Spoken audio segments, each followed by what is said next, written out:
नमस्कार मित्रांनो, मी ॲडव्होकेट युवराज शेळके.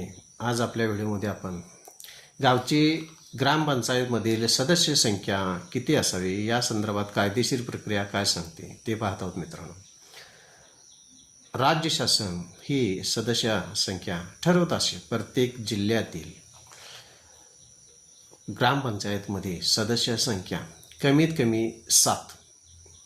कमी 7 आणि जास्तीत जास्त 17 असली पाहिजे. आता ही सदस्य संख्या ठरवत असताना राज्य शासन कोणत्या गोष्टींचा निकष लावत असते ते पहा मित्रांनो.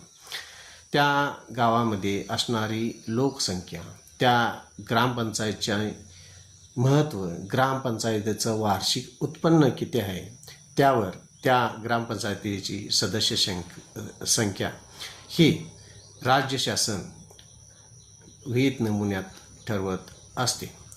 माझ्या चॅनलला सबस्क्राईब केले नसेल तर सबस्क्राईब करावे, लाईक करावे, शेअर करावे. धन्यवाद मित्रांनो.